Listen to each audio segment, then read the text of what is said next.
I don't remember how exactly I first learned of these signs. It may have been during some overly in-depth research of various stuff I get curious about, such as old disused underground passages or the site of a decommissioned New York radio station, which I suppose might make good video topics themselves, that is if anyone's interested in my ridiculous late-night random research. Maybe it was just a YouTube comment I read. I've already gotten sidetracked. Now back to the signs. Unlike most road signs, these mysterious placards do not mark the names of locations, nor warn of the usual physical dangers. These signs were made by Wayne Sartre, a council road grader in the lonely Australian desert. According to Wayne himself, he owes his birth to a travelling mix-up. He's the son of Jean-Paul Sartre, a French existentialist philosopher. In 1962, a mistake in booking what was supposed to be a flight to an academic conference in Austria resulted in Sartre arriving in Australia instead. Once he'd landed in Darwin and the mistake was realised, Sartre booked a return flight, which required waiting in the city, if you can call Darwin that, for several days. While there, he met a woman by the name of Doreen Wangadier, and had a short affair with her, resulting in the birth of Wayne Sartre. Sartre Sr. never visited his son, but he did send philosophical reading material, which Wayne read eagerly. Wayne would end up working as a council road grader in the Outback for the Wasted Lakes Shire Council, a lonely job but one that left plenty of time for contemplation. The remains of his road grader now lie near Lake Shriveled Up, Western Australia. As for the signs themselves, occasionally Wayne would sneak into the council sign workshop during the night to make them, then put them up on the remote roads of northern South Australia. Most of the signs are both humorous and philosophical, designed to provoke thought in those who passed them. The article by John Nayland in the Adelaide Review adds to the story, speculating as to how Mark Thomson, the man who discovered and photographed the signs, met Wayne. The author suggests that it was the discovery of a worn copy of Jean-Paul Sartre's Nausea in a dumpster that led him to meeting the maker of these signs. I imagine it could be a very fun adventure to go searching for these signs in the picturesque Outback. Well, apart from the chance that they're not even out there anymore.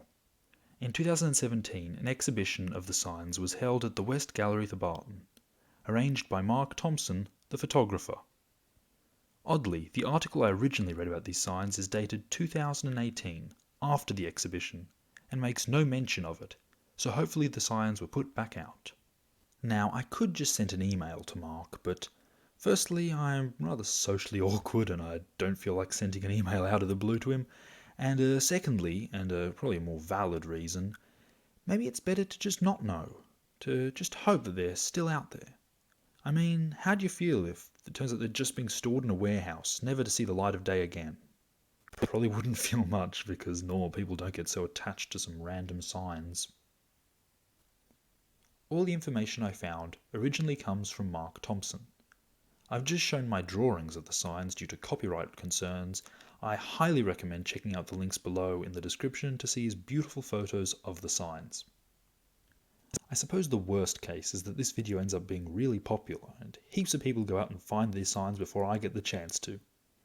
Now, if you do head out to find these signs, and perhaps see some of the as of yet undiscovered ones, which according to one article there are probably more out there, please do leave a few for me to find, okay?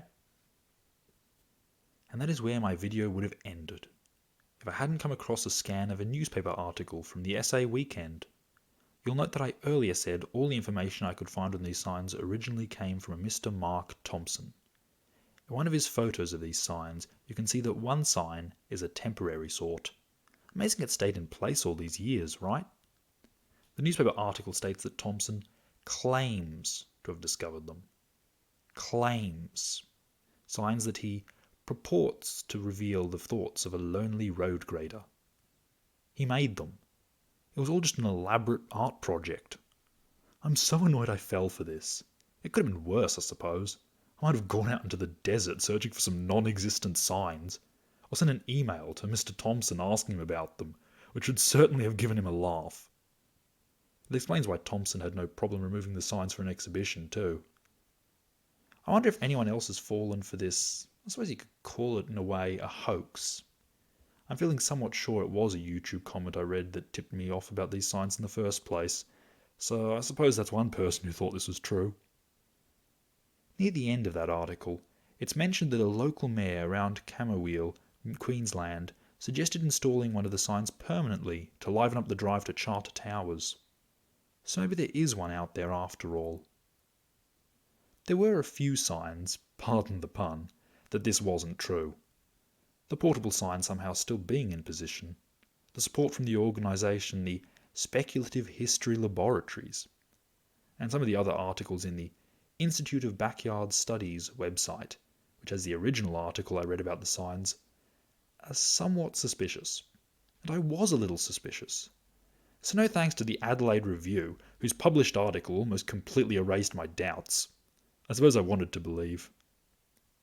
Mark Thomson puts it well when he said, as quoted at the end of the Essay Weekend article about the Speculative History Laboratories, that it is an organisation whose time has truly come in this era of fake news and general uncertainty.